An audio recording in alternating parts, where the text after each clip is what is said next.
I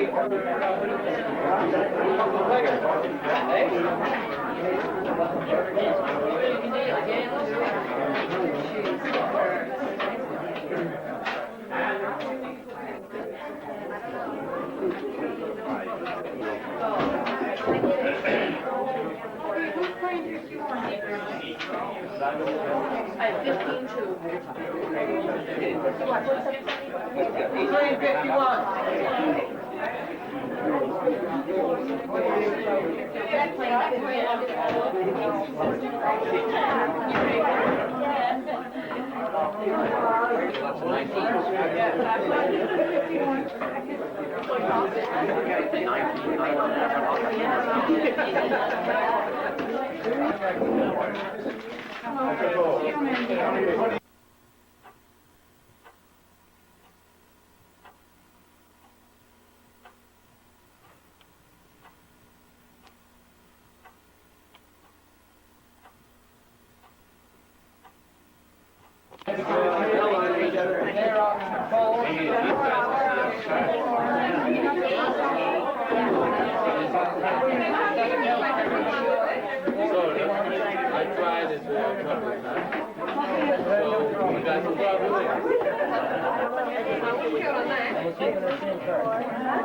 We'll keep her same partner all night.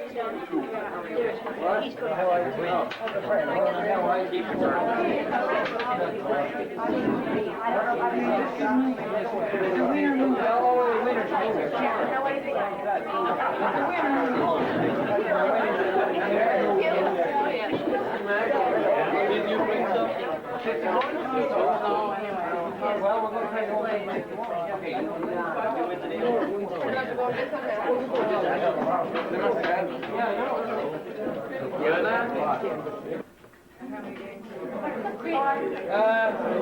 Five games to 51.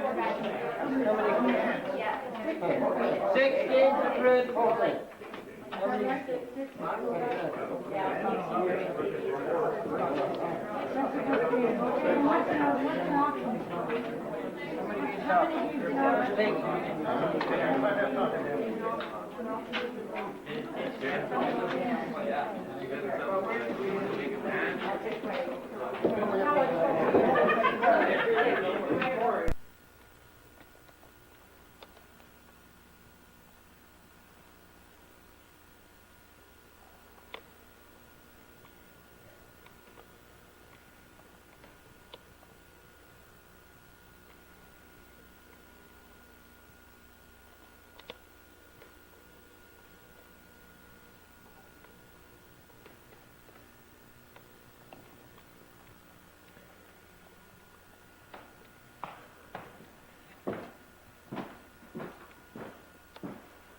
And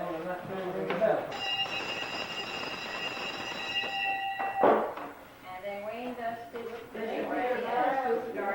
our teachers downstairs. Yeah, but we only one person.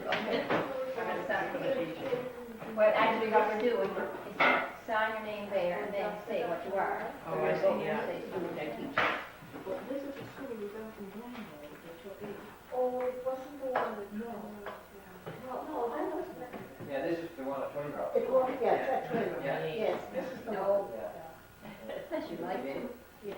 What year that was? 84, 5, I see, yes, I remember. It would be interesting. less to for go the rest in the Yes. rock, you know. And here, this song, we don't know who they were. Maybe you were there more than. Yes, yes, I What do you fill in imagine here? probably. How many you were there when you were working? Wonder what it May not be was. So, may not be exactly accurate, but it's great. It was something, it was great. Because that would only have to be 11 or so. If you were to open it now, I believe you'd probably be up there. Even my head is not working right. Anyway, you do it. No, he isn't. Oh, I would like to ask Vernon McMillan, the president of the Lake Ainsley Historical Society, to greet you. I'd like to welcome you all here today to the 1993 Trout River School reunion on behalf of the Lake Ainsley Historical Society. So many scholars from Trout River School and McMillan Mill School, as well as other one-room schools, have gone on to make their mark in this community and some in other parts of the world, using the good training they received. Teachers instilled a respect for one's country, responsibility for one's actions, accountability, and many other good values in these one-room schools, where your schoolmates were neighbors, relatives, and friends. For your part in living this history, I congratulate you all. And I would like to also congratulate Captain McLean and the other members of the committee for the fine work they've done and the hard work organizing this event. Again, we welcome you and hope you have a very enjoyable time. Thank you, Verna. And now we had a committee, as Verna mentioned, and the committee worked for a whole year. It takes about a year to do a school reunion, and even longer than that when you think of the research that goes into getting the registers put into a computer. So on behalf of the committee, Hugh Campbell is also Vice President of the Society. Hugh will add a few words about our committee and about what we've been doing. Well, I got the pleasant task of welcoming you people here today on behalf of the Trout River School Reunion Committee. First of all, I want to echo Verna's words in saying that all the work there is involved in pulling something like this off. Like Kathy and Charlie and Edwin and Wayne and others were on the committee for the Hamilton and Glenmore School, and I was honest in debt, my father. Let's forget him. I'm in trouble. He won't give me lunch tomorrow. But anyway, I found out how much work there is in it just for being involved with them this year on the Trout River one, the first time I was on it. So I think we owe a round of applause to all those people that worked so hard on it. Not counting myself, but I'm just a newcomer and I did a little bit.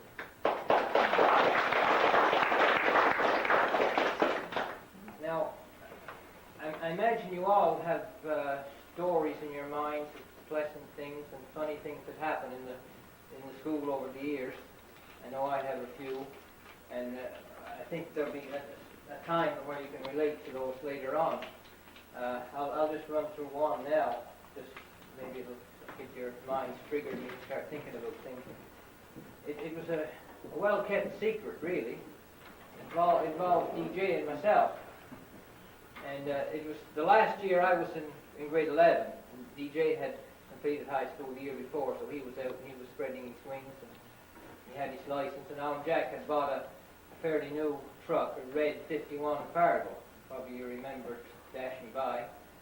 And so one evening DJ picked me up shortly after I got the truck and he said, "Let's go for a drive." He said, "Show you how good it holds the road." So we're sailing along pretty good, just coming around the turn at Jamalix, and he lost. Off the road, over the ditch, into the schoolyard, over flat in the lilac bush. Now, DJ was okay, he didn't have to go to school the next day, but I did. So when I got to school, I think Aunt Margaret was substituting at the time, and I got to school, everybody was looking at the lilac bush and the marks in the ditch, and I just kept quiet. I wondered who it was. I know it's mentioned that it might be little Jimmy. I think he was home. Early Charlie, but anyway, the secret is out. So I went for a few rides with DJ since that, and we stayed on our wheels most of the time. So I want to welcome you all here, and I hope you'll enjoy the whole weekend as well as the reunion. So thank you all. Back to Kat. Thank you. As I said, those of us who made up this particular committee, most of us served on the Glenmore School, which was the Twin Rock Valley. That was the smallest one. I guess there were what, Charlie, but 20-some was that one, or maybe about that. And then we knew that Hamilton would be bigger than that, and Trout River would be about the same. So it's been a lot of work. And the people on the committee were, I chaired the committee, Charlie chaired the first one, and I chaired the last two. Edwin and Wayne worked on our committee from Halifax. They did the computer work. The booklet that you have in your kit bag is a product of what Wayne and Edwin have done, and they have worked really hard to get that together. You contributed many of the little stories that are in it. We're sorry, Florence, that we don't have your little story because it came too late because we had a little trouble finding out where you were. We have Thank Mary found you for us. However, all the other little stories and comments are contained in your booklet. Those of us on the committee, along with Edwin and Wayne, were Ian McDougall, and he worked a lot from his end in Stellarton as well.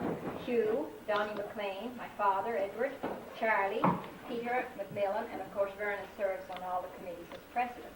So we met from time to time. We got the letters out that you received. And it ends up, this is the combination of it. And for me, I guess, although I worked on the other two, this one is my reunion because I went to school in Trout River for 11 years, counting the primary grade. And Marie and I, where are you? We sat together and we kind of wonder how we ever learned anything, but we talked a lot. So, anyhow, I wrote a little bit about that in the booklet too. They say today in education that you must be open and you must share a lot. So we must be very well educated, Marie, because we were very open and we shared a lot. So for me today, this one is the highlight. And of course, as we think back, there is sadness among many of us as we think of students who are no longer with us. And also as we think of two in particular who really wanted to be part of this reunion. One of them is the late Colin McMillan, who heard about it before his death last October, really wanted to be part of this. And even, I think, Mary told me, had planned the McMillan reunion to coincide with it. That was not to be.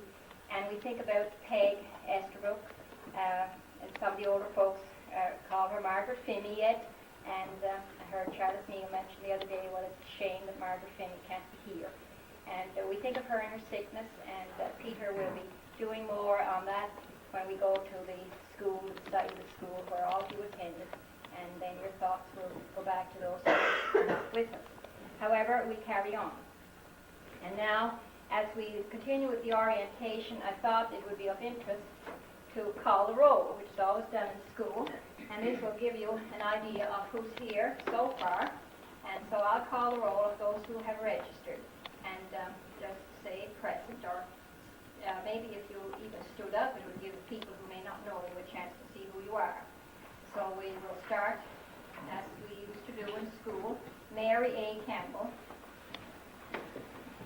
Josie Ross, Christy McKinnon, Lula McDonald, Ian McDougall, Here. Edward Campbell, Karen McLean. Karen has the distinction, you'll hear a little more of that, of being the last student to be registered at Trout River School. Ann Matheson, Janice McLean, Hugh Campbell, what time is it? I think it's Lachlan. Lachlan. That makes it great. Are you going to hear Lachlan? They didn't teach me to write, I guess. Your name. Anyway, well, he says his spouse is Vivian. So. Marjorie Martin. Those of you who don't remember, Marjorie was one of the teachers. She was Marjorie Cameron, and now it's Martin. Teddy McDougall, Rosa McKinnon, Kay McKinnon, Myrtle McDougall, Lawrence Forward, Mary McLeod, Charles N. McDonald, Here. teacher too, as well as Edward Campbell, Marie McKinnon, Jessie McDonald, Kathleen McDonald,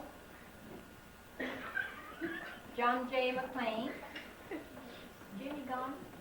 Yes. He registered, Jimmy McLean registered and has gone. And myself, Peter McMillan, Florence Borders, Janet Matheson is gone, and also Stephen, her son. Mary McMillan, teacher. This is Mary McMillan Macaulay. Okay, and Mary Matheson, McMillan. Georgina, Georgie, Julie, and DJ, you just got your word. Yep. Okay, and the spouses we have here, spouses and friends, Donnie McKinnon. Donnie? There you go.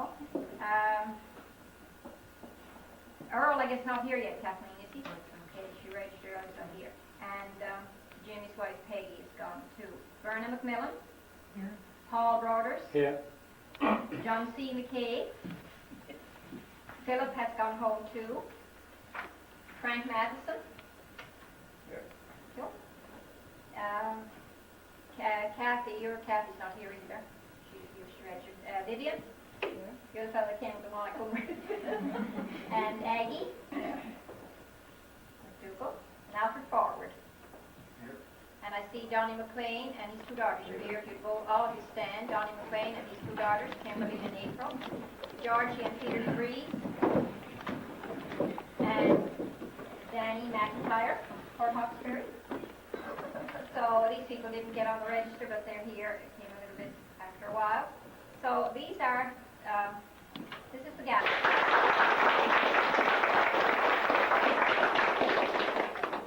Now, does anybody else have a little story or a little thought or of their days in school? I have to tell you this, you know, when we had the Glenmore reunion, because it's closed sooner, we had older people. Moved on and tired. And as soon as the picture was on the site, we had a nice square there. We had a bit more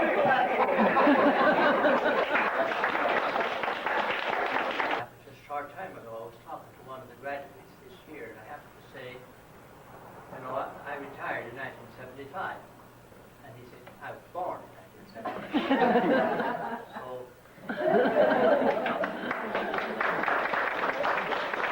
the memory that my brother has, everybody knows my brother's memory, and his love for history. What I recall is, I think maybe the only test I ever failed in my life. I was in grade 10, and I hated that English history was a passion. And Jessie and I were having a test. I don't remember whether Jessie passed or not, but I know I didn't. And when Eddie handed me back my paper and I failed, I cried. Anne and Rosa were getting ready for provincials, and I was smaller than that, you know, small. But the teacher again used to go home to dinner a lot, and those were the years when the teacher could do that without a lot of makeup happening. Not seriously, just a coat and wall. But anyway, the teacher was gone, and they were busy. They had their books on 3 chairs outside, and they were busy studying. They had the books open on their lap. For some reason or other, I decided I was going to run from some point and throw myself right over their lap.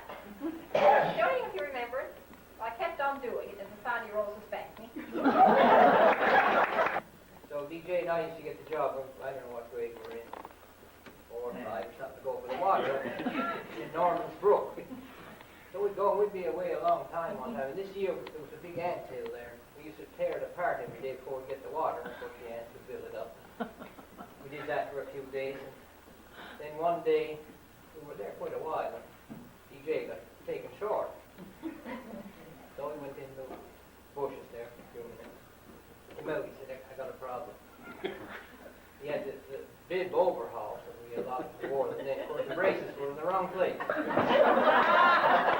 So we had to take the overalls off and wash them in the brook. Nice sunny day, then we had to wait for it to dry. Needless to say, we were gone quite a while. We got quite in talking to her. It was Uncle Lady, Lady Campbell, my uncle was the teacher. And I think we were cut off from going for the water then for a while. Trump River for so many days before I went to the school that I was hired. And that was the beginning of my teaching. The rest came later on through time. And I was there for probably a week, I think, if I recall.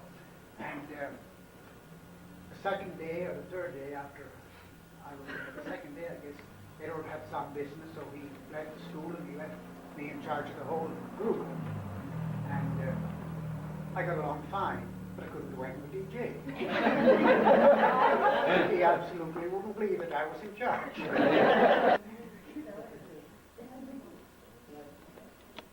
others? Okay then. Another one was DJ. I remember this as well as anybody, the way DJ and Kathy used to fight. They couldn't get along for 2 minutes, they were fighting. And one day Kathy tore the sleeve off his coat. And I guess they must have fell in love after that, because it's been a going concern ever since.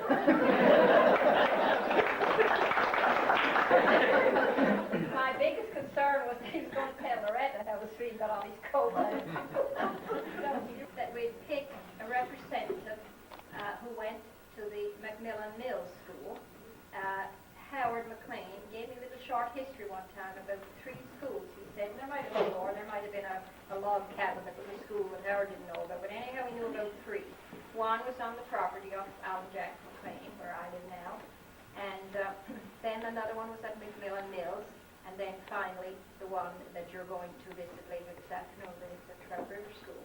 So we know that there are several of you here who went, in fact, maybe you know who you are. How many went to the Macmillan Mills School that was up at Alan Peters? 4. So we chose one off from among you, and we chose Mary McLeod. And we're glad to have you, Mary, and we want you to be the representative of the Macmillan Mills School, and on your behalf, your nephew can present you with this. He can make a speech too if he wants to. He's good at it on short notice. That was very short notice. I didn't know I was doing this. But certainly on behalf of our president of the group, the Kansas Historical Society, we want to congratulate Aunt Mary on receiving this. I'll show it to everybody. Our little blocks or boats, made to look like boats with a little book stand. My wife's father, Tony Betts, made them first, and I'm very pleased to present this.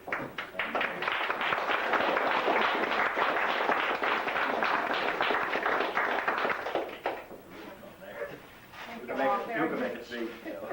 That's a long time ago. Yeah, I can't read the books, but anyhow, they're enormous. Oh, very nice. Thank you very much. Charlie has a little presentation to make now. It gives me great pleasure on behalf of the group to make this presentation to the youngest pupil, I guess we could say, in the Trout River School. And this is similar to the desks we used to use, but the one that this particular pupil used was a little different. We had a kind of a gate on the side of it here, because it was just an impossibility to keep her in it, you know. And we went looking for it. It was on the shelves up on the wall. However, it gives me great pleasure to present this, and I'll read as follows. Karen McLean, class student, enrolled in the Trout River School in 1965. And I will also add, it was my pleasure to be Karen's teacher that year. Karen.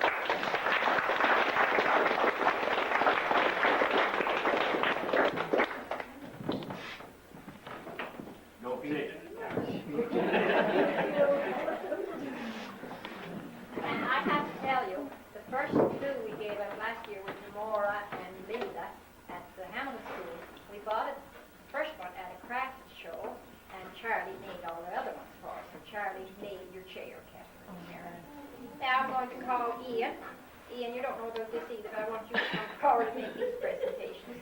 Drop it.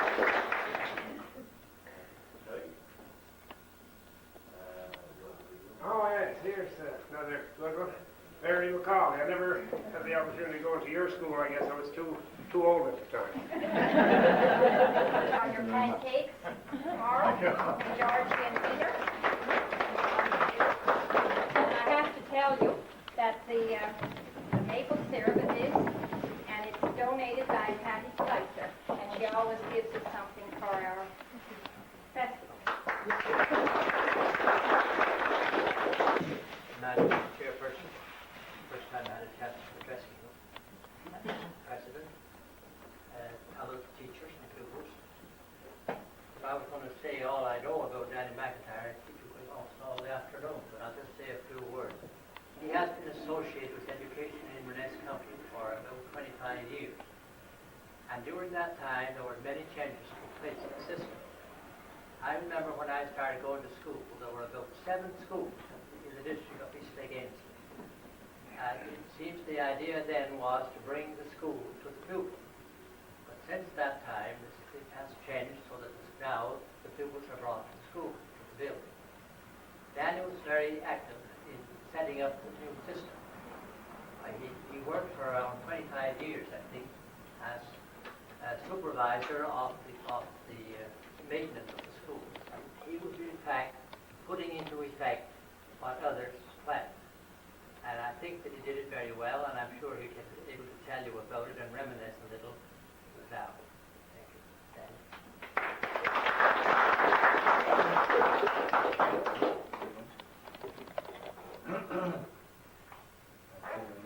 Ladies and gentlemen, I'd like to first of all say a word of thanks to Edward, yes, that contacted me on coming here today to say a few words on behalf of the Trout River School and the school system in general. Judging from the roll call here, there's always some things that a person knows probably being a stranger more so than local people. But I noted that the McDougalls and the McKinnons pretty well rule the Trout River section. Most of the names were either McDougal or McKinnon, which is not all bad. It's probably made it easy for the teachers or whoever in charge to graduate the comments for. I'd also like to congratulate those people who traveled long distance to get here. I think this is a real good idea. I think more communities should have the same. I have arranged such a thing every year or every second year at least to refresh their memories, meet their old friends, and remain acquainted with one another. We're all getting older. Time is going by, and this sort of thing sort of revives our days of the past. I'd like to go on now to the changes that have taken place as suggested here. Prior to 1956, there were approximately 105 school sections in the county of Inverness. There were a few that weren't that, the majority were. Some of those, of the 105, there was just a building, an old building probably, that was closed up. And in other cases, there was just a lock when school stood at one time. Now, at the request of the province, they wanted something to improve the system, and the suggestion was that they amalgamate most of the small schools. In 1955, I believe it was, possibly prior to that period that the rumor started on this big changeover, the province conducted a survey of the educational system in the province. The schools in the urban areas, the larger sectors, they were gradually creeping ahead of the smaller sections because of, for various reasons. They had more funds at their disposal. They had a greater population, the need was greater, and the difference between the two was gradually widening. So as a result of this survey in '55, the province enacted legislation which was presented to government up to date in January of 1956. It was passed and enacted into law. Many other things that sort of increased their ability to contribute was much greater than they had in the rural areas because of no great assessment, because of no industry. And the province decided that this be done on a formula which eventually turned out to be called your ability to pay, and your ability to contribute. Now, Inverness County, being possibly one of the poorer counties in the sense that it's a smaller population, lack of industry, and so on and so on, their ability to pay was much greater than many of the others. So, in that case, the county of Inverness, their share of its cost sharing program. Stocky, wasn't it? Stockton McMillan was the one they chose to represent the House. Neil McDonald. Neil Neil, McDonald, yes. was Neil. I guess Stockton turns down. Anyhow, from among your group, choose one, and we'd like for you to do that now. We want to welcome some more people who have come in, some former students, Flossie. And again, Flossie, we will break it. We'll have a little card over Edward and Wayne, and I will register anyone else who happens to come. Any other students of the school here that I don't know? At that point, the speech will only have to be about an hour and a half. No problem, Is that agreeable to the rest of the group? Yes.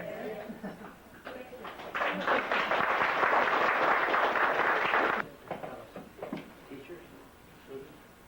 This time, instead of introducing one person, I'm going to introduce a pair of educators in the place of Georgie and Peter DeVries, Dr. DeVries. Now, Peter DeVries, Dr. DeVries, has his roots in Holland, and Georgie has her roots in Newfoundland. And for some reason or some way, those roots became entangled, so that we have a pair of educators, Mr. and Mrs. DeVries. We've known them for quite some time. They came here in 1980, I think, and they spent a sabbatical year, and that's their first winter in Cape Breton. And we're trying to train them to become true Cape Bretons. First, you know, they have to be a Cape Bretoner, you have to own land here, and they own land here. And not only that, they have to build something on that land, so they built a home on it. And now they're going to make a presentation, an educated presentation to you. I don't know what the basis of it is, but you will find out. Georgie and Peter DeVries.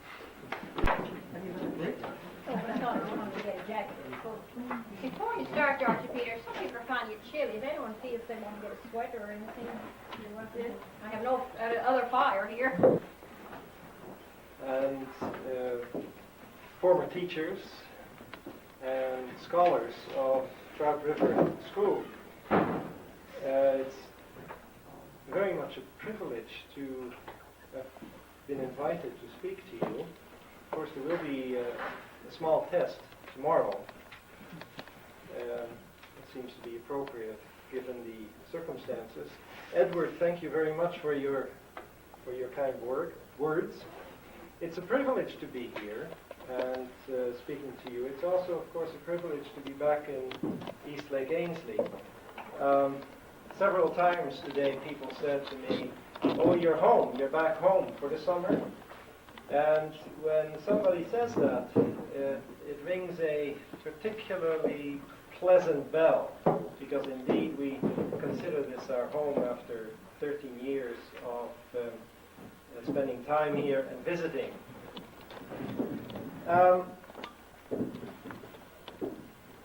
I think all of us are aware of the hard times that have once again fallen upon rural Canada, and in particular upon Atlantic Canada, rural Atlantic Canada.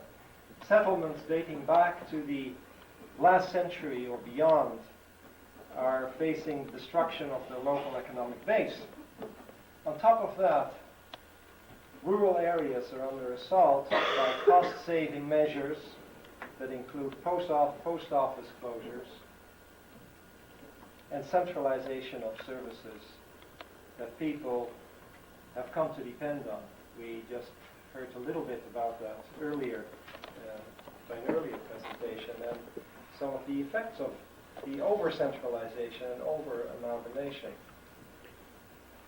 People are asked, they are expected to make adjustments to the changing circumstances, or just simply move away. In a real sense, though, while we are preoccupied with the problems that face rural areas today, having to adjust or move away has been the story of East Lake Ainsley and countless other communities since their inception in the 19th century, in the case of East Lake Ainsley. Indeed, this very reunion testifies to a reality of those whose names appear on the baptismal records of the Presbyterian and the United Churches, and on the rolls of Hamilton, Glenmore, and Trout River schools. That reality is that most of those born here left for Boston, Toronto, Alberta, BC, Halifax, and numerous other places. This reunion is a celebration about seeing old friends and classmates, and for Hugh to tell stories about DJ. It's a celebration about being home. The annual Heritage Festival, of which this is part, is also a celebration. In a real sense, it is a celebration of the fact there is still a home, a place called East Lake Ainslie, one with which one can identify with, belong to, live in, return to, or simply dream about when one is away like we do when we are in Montreal. That there is such a place called East Lake Ainslie, a place that is home in 1993, is surely a feat in itself.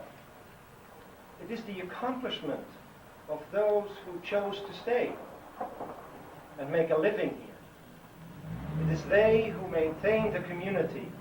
It is they who worked and lived together during good times and during difficult times. Now, Georgie and I are trying to put together a book about this. It is called They're Tough, the culture of coping in a Breton Island community. And I will quote from the introduction. And there's a little bit about being tough. Tough expresses the vitality of life in East Lake Ainslie, its resilience and vigor in the face of ever-present, yet ever-changing conditions that threaten well-being. Many celebrate the toughness of the immigrants, the Scottish immigrants who in the 1820s and 1830s settled along the shores of this lake. Yet, it didn't take their children and grandchildren very long before they started, as the saying goes, going down the road. During the 1880s, this turned into a veritable rout when some polling districts lost 1/3 of most who were born of the inhabitants between censuses, I shall say that again. And some polling districts lost 1/3 of their inhabitants between censuses. Emigration has been the lot of most who were born in this area ever since. But this had led some to suggest failure or lack of agricultural fitness among the Highland Scots. Others have speculated about an innate Scottish wanderlust. Others yet have blamed economic stagnation on a lack of modernity. Our perspective, our look at history, is different. What failed not was a people. What failed was not a people, but a regional economy, whose subsequent twists and turns produced the hard times that were the lot of those who stayed behind. But it is those who stayed behind or who came back home who formed the anvil on which was forged a way of life, a culture, and a community. As we travel back beyond the life histories that form the basis of this book, we discover from petitions and letters and many other documents in the archives the origin and early development of this community. And this is the focus of a separate chapter of our book, which is called Settlement and Survival in a 19th Century Community. And I'll quote from the first few paragraphs of that chapter. According to a story told and retold to this day, and you'll hear it again, I'm sure, the first two settlers in Eastlake were McKinnon and Robertson. Both were recent arrivals who did not know of each other. They didn't know of each other's presence until one cold day in winter when the ice on the lake was strong. McKinnon's fire had gone out, and he had no means of starting a new one. He went out on the ice of the lake to see who else might be here, might be there. Then he spotted a plume of smoke rising from the shore about 5 to 6 kilometers to the south. You wouldn't have used the term kilometer. He came to shore and found his neighbor Robertson. This is how they found out we were both there, and it grew from that.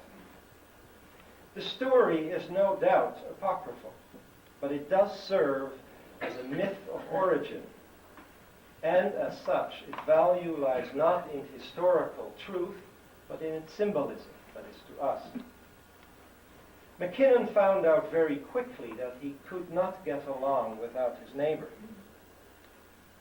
Trying to make a living placed him into a relationship with another, thus forming the basis for living together.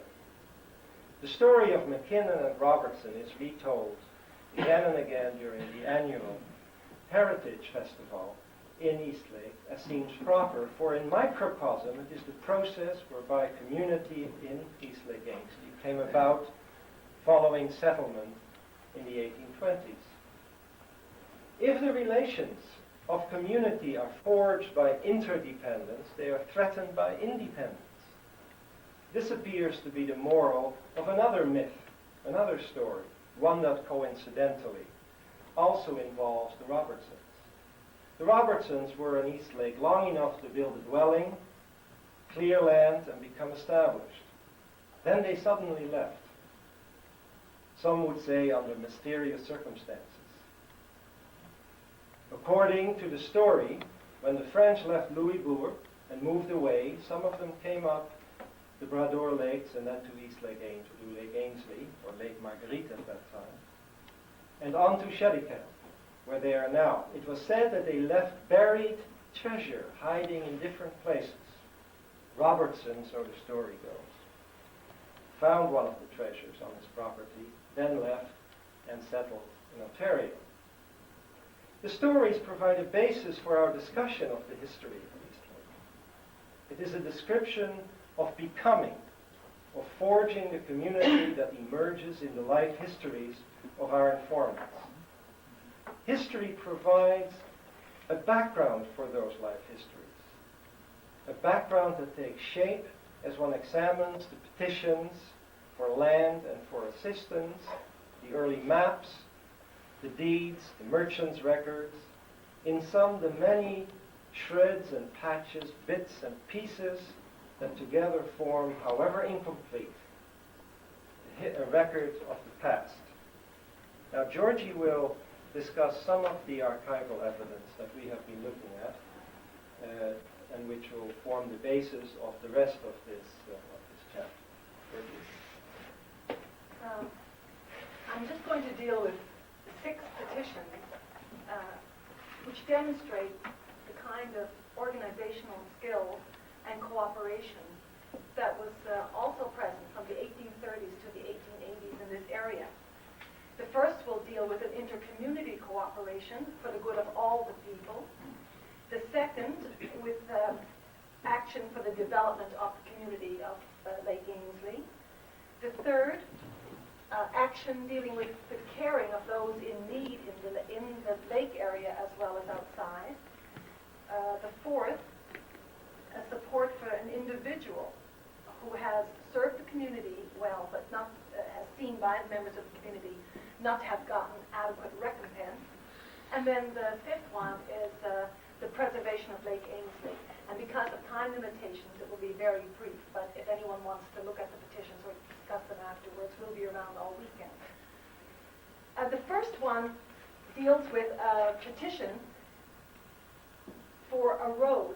Now, there was a road laid in 1825 between Wakagama and Fort Hood, and £50 a year was given for that, and then more money was put aside to keep the road in good repair.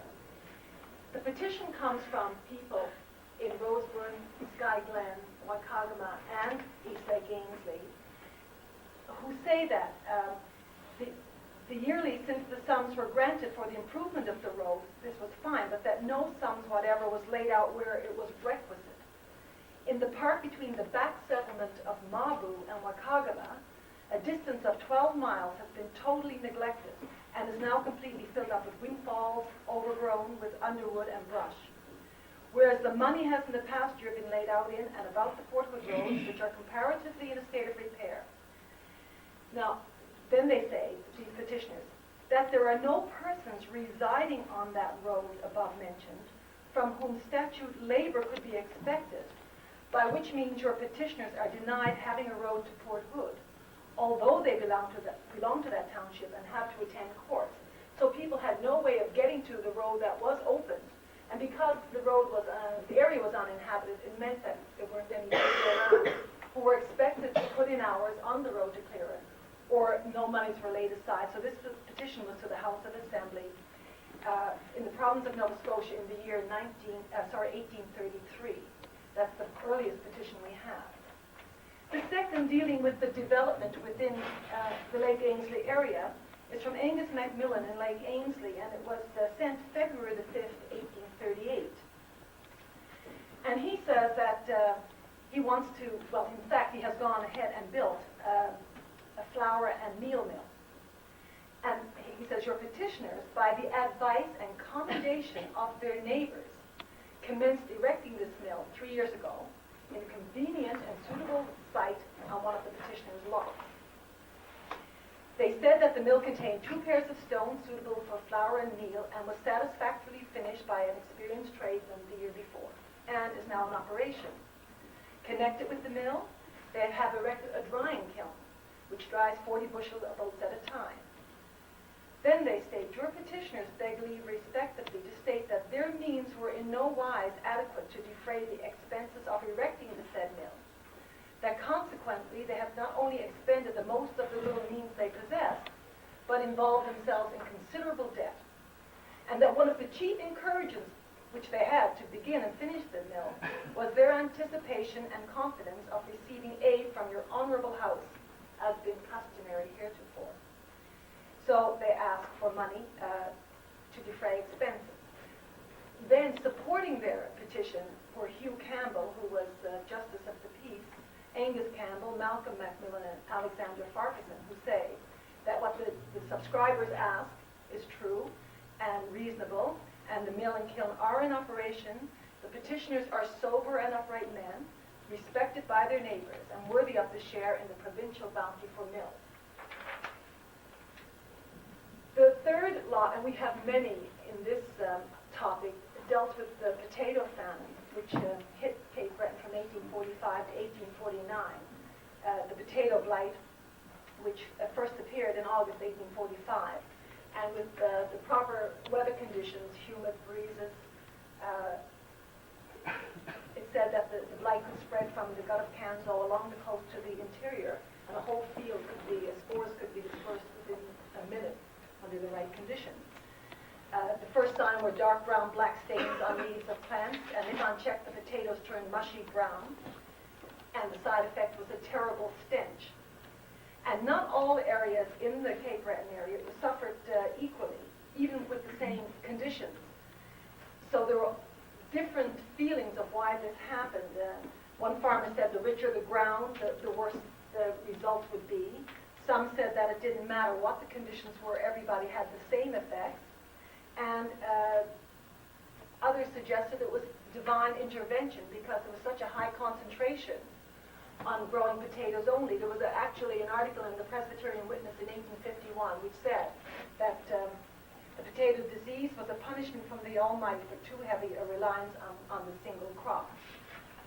The point was that many petitions were sent to the government for assistance during these years. And the government did provide some relief, basically from road money, and they hope to get that back the following summers by having people work for free on the roads. And it would be placed under the care of an appointed representative, often a local clergy or magistrate. Everyone hoped the blight would be finished by 1846, but it continued. And 1847, finally, a petition comes from Lake Ainslie with Hugh Campbell again as the first person to sign, Alan Campbell, Don Campbell, John McLean from Van Interville, and so on. And then what they say is that your petitioners, this was May the 5th, 1847, that your petitioners, having on a previous day called a general meeting for the purpose of adopting measures suited to their present distressed circumstances in consequence of the failure of the potato crop, and more especially owing to the continued severity of the weather up to the present date, did appoint a committee of their number to visit personally all the families within the bounds, which committee this day state as a result of their careful continued investigation that the appalling destitution here is all but universal, and that at the lowest calculation, your petitioners estimate 100 barrels of meal, 1,000 bushels of oats, and 1,000 bushels of barley as requested. And what they also said is that even when they get the 200 pounds that was given to each area, to their county, people were so hungry that they couldn't possibly use this money to buy seed. They had to actually feed the people who were in dire need. This petition then, through the organization of the people at Lake Ainsley, was supported by Mr. William Young, who was then representative of the county in the assembly, of Inverness County in the assembly, and he was also the Chief Justice of Nova Scotia. And he says that these men are telling the truth, and he also mentions that the people have exhausted their last remnants of their seed corn in trying to save their cattle. Many families were reduced to one meal, and others to only half a meal of the coarsest food per day. And under these circumstances, including 700 or 800 families in one frightful and common calamity, I feel it my duty to send this appeal to your Excellency and Council and to urge a humane and prompt compliance with it in the strongest terms. And he says, you may think, because you read it from a distance, that this is a bit exaggerated, but be assured that it isn't. He also says that if the House sees that they must use part of the road money, fine, but knowing how humane they would be, he assumes they won't expect that they will definitely want the road money as repayment. And this goes on and on in terms of the Lake Ainsley, again, asking for help. One of the statements is that we have ascertained that among the 300 families, it already has exceeded 247 families affected, that of these families, 31 are in defensive aid, that of cattle here, 283 have died this spring, 9 horses have died, 1,432 sheep have died, and 54 pigs. And this is again backed up by people who support the petition that I don't have time to go into, but they do mention in sending them, sending the meal or the monies, they choose a person, and one of the people they asked to send them to at one point was the Reverend John Gunn from Strathmore, who would disperse the food throughout the area. And he's the minister, and he writes Lake Ainsley, June 23rd, 1847. He says, P.S., that in the alarming circumstances for the community, we found it necessary to spend from 15 to 20 barrels of the 100 barrels of meals received on parties beyond the limits of this township's Protestants and Catholics, indiscriminately to prevent actual starvation. So not only were they organizing and making a plan to feed the people within the community, but people who were not members of his church or not members of this particular community as well were helped. Finally, in this, I won't go on with the, because it is getting late, but the petitioners do say in one of the last petitions that we have of the potato famine, after a list of others, he says that in case seed cannot be had and sent in time to send us the money so that we should be able to give them the grain intended for our own provisions, and with the said money to purchase from the merchants for our own use. So the people who had been the key members of setting up the committee to get help said if the money doesn't come in time, they would use what they had, because it was the backlanders the people in the backlands who suffered most. And I have a quote on that. It says, in late January 1848, the freeholders and other inhabitants of the east side of Lake Ainsley reported that 36 families, most of them on rear lots, were destitute. Many of them subsisted on government relief since the fall and need further aid to carry them through the spring. The petitioners pointed out that had we money, we could procure mills, and among thriving farmers, what would prevent starvation this summer, and that the majority of us who reside in the first concession of lots off the east side are not so badly off this year as the surrounding people. Now, remember, I just mentioned in the first one, for the development of the community, Angus Macmillan asked for a mill to be set up. Now, here it is in 1849. That was 1838. 13 years later, he asks for some more help. He says, "Off it said 10 pounds were received in part, sheets for a kiln, but accidentally the kiln was bursted, which renders the sheets useless. We further show that the said mill has come to wreck, and that we're building another one of greater magnitude and on a better scale, which will cost us an immense sum of money. We shall have 3 pairs of stones in it, and we intend to have it in operation by the end of March." And he says that the only one now in Lake Ainsley is the mill that Hugh Campbell has, and it's too small in the midst of so popular a settlement. Then the individual one that was sent by Charles Macmillan and signed by many, many people, again starting with Hugh Campbell and William Dunbar and so on, is from a teacher. He says, this is in 1860, "Your petitioner was licensed to teach common school in the year 1834 in and out of the county of Inverness, and has since taught at Lake Ainsley except for a few half years, which shows for actual teaching 24 years. During that period I have existed myself for the gratification of my employers in inculcating upon the minds of the youth under my care both moral and physical education. Whatever may be my deficiency, and I confess there are many, my calling has cost me a vast amount of mental and physical toil. Yet I'm grateful and delighted to see the result of my labor. Many of my pupils are now prominent men in society, some filling the pulpits of one of the most respectable denominations in the province, these are the Free Church, others studying physics and surgery, others studying and energetical merchants to whom I am a pioneer."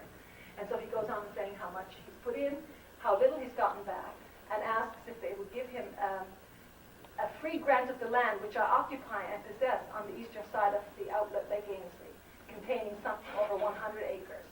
That's from Charles Macmillan, and it's all of these people who I mentioned signed it and said that he has done a vast amount of good, which he has done in diffusing knowledge in the settlement in which he lives and its vicinities, and it should be done. And then just briefly, Lake Ainsley at one point, there was a move to drain it in 1880 and to look for oil. And people signed a statement saying that they were for it. But later on, it seems there was some funny business going on, because in 1880, this petition comes and says, they beg to bring to your notice that a petition has been through the settlement, canvassing signatures for the purpose of draining the lake. Your petitioners therefore want most respectfully beg leave to inform your honorable house that the majority of those who signed the former petition were taken by surprise. They were deluded by their canvassers, that the draining of said lake would injure the growing of their crops and ripening of their grain by frost and blight, and also would leave a pool of stagnant water and rotten fish scattered along the south coast. Leave the lake as it is. And I'll stop here so Peter can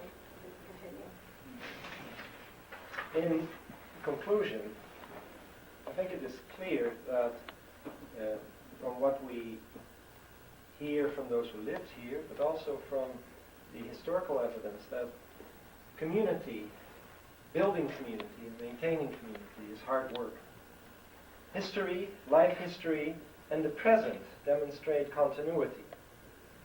People in the 1880s banded together to prevent drainage of Lake Ainsley. In the 1980s, they banded together again, this time to get rid of the Kenloch Dam. Let me just finish by quoting from another part of our book, this time from the preface. In this book, we wish to make a case for the importance of the cultural resources that people in East Lake Ainsley marshal in their responses to externally created conditions. Those cultural resources combined represent a way of doing things, a way of living. They are learned, shared, and transmitted, as anthropologists are fond of saying about cultural things. Another way, this may be said, is that the ways of Eastlake today are firmly rooted in tradition. This does not indicate an adherence to the irrelevant ways of the past. Rather, the past provides a basis for the present and a hope for the future.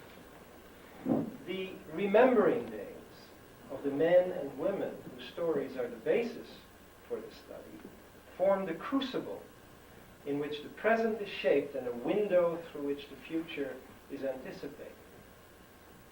As we witness the gradual dismantling of state supports, that future looks increasingly clouded by uncertainty. The resources of rural communities will be severely tested. Our study indicates to us that this Cabreton community is well placed to meet the challenge. Thank you very much.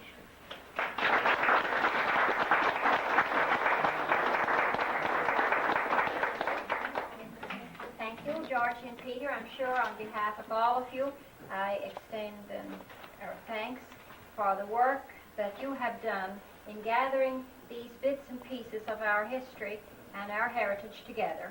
And as you can see, they've been into the archives, and they've been into the closets and the minds and the heads of people they interviewed, and they've gotten it all together. It's all on paper and on discs, and one day it will be in between the covers of a book, and then we'll get to read it.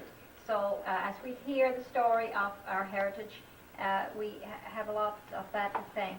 I'm sure some of you have not heard some of those old stories about the suffering of the pioneers as they struggled to make a living, as we still do today. And I also just want to mention that the Robinsons, or Robertsons, however it's been pronounced both ways, it's the land that my father lives on, that I lived on, and we didn't find any more of the treasure. However, in a sense we did, because my father has found treasure in the gardens that he has grown and the homes that he has built, and we have found indeed treasure on that land. And maybe not the kind that the Robinsons, the myth tells us, got, but I think all of us have found treasure in the land of our foreparents. And I want to thank you for bringing all of this to our attention. And now, before, let's give them a big hand. I guess we'll let them keep the bottle of maple syrup, will we? And now, as we get near 3 o'clock, we move along to the last part of what we will be doing together, which will be up at the Trout River School. The school, as most of you know, is now a private residence, and there would be no purpose in going inside it because it does not resemble a school. It's made into rooms, and it is a house. However, the persons who own it are from the New Waterford area, and they have said it was fine for us to go up. They're not even going to be there today. They're attending a wedding, I think, or something. So that they said, fine, go and stand around, have your pictures taken, walk around the yard. Peter will be directing that part of the program, and maybe he has some information for you. However, before we go, I do want to mention that for residents who have attended this reunion from outside the province of Nova Scotia, you will be receiving the order. It's called the Order of Good Cheer. They call it the Order of the Good Times now, officially, but it was when Champlain tried to develop in the 1600s a way of getting the people to cooperate and have a festival and a thing like we're doing now in order to survive in the cruelty of the winters here. And it's called now the Order of the Good Times. That will be presented tomorrow to those who have either or eight who live outside the province of Nova Scotia. You cannot get it if you live in Nova Scotia. So those of you who were students or teachers will be called forward at the official opening. The public will all be there tomorrow at approximately 2 o'clock. We gather around 1 at the official opening. So in the past we found that we kept this as a surprise. So some of the people didn't know that and were not there to receive their certificate. And so we're going to tell you this year. So if you're a student or a teacher from outside the province of Nova Scotia, you do qualify to be called forward to get this order. It's something that the Nova Scotia government gives. Charlie McCarthy, the MLA, will be presenting this. So I just want to remind us that. Now, as we're about to move along, are there any other thoughts or any other needs that anyone wants to speak about? If not, Peter, perhaps maybe you would give a little instruction. I have no knowledge of what's going to happen next except what we're going to do. So Peter will tell us about it. I'm keeping away from the school and still trying to alert the traffic because when you go over the hill there,